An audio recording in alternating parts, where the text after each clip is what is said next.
Aibtu Eko Linardi, anggota Polsek IB1 yang sudah dikenal tuja oleh pelaku yang majai sopir truk di Simpang Macan Lindungan digawa make kursi roda ke ruang rawat inap RS Bayangkara Polda Sumsel.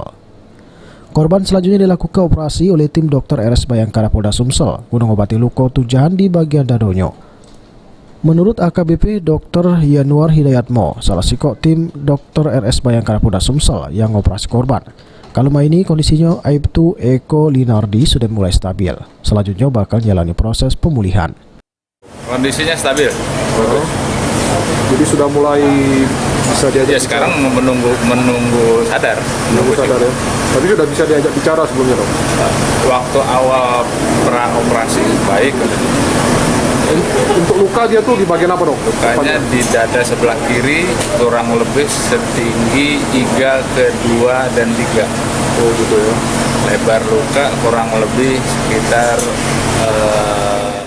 Kapolres Tabes Palembang Kombes Pol Anom Setiaji direwangi Wakapolres Tabes Palembang sama Kapolsek Ilir Barat 1 langsung datang ke RS Bayangkara Polda Sumsel guna memantau kondisi dari anggotanya tersebut. Menurut Kombes Pol Anom Setiaji bahwa korban Aibtu Eko Linardi pada waktu kejadian lagi jalan ke tugas ngelakukan pengawasan terkait dengan aksi kejahatan di lokasi kejadian Simpang Macan Lindungan. Korban sama anggotanya jeli ada wong yang majai sopir truk. Terus langsung dilakukan upaya penangkapan. Namun si pelaku waktu itu langsung nujah korban.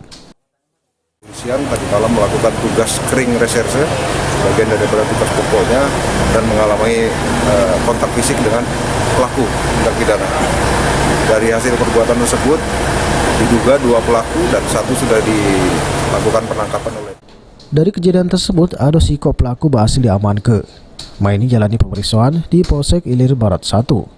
Selanjutnya buat pelaku lainnya yang belum ketangkep dihimbau supaya nyerah ke diri guna mempertanggungjawabkan perbuatannya. Firman Hidayat, PAL TV.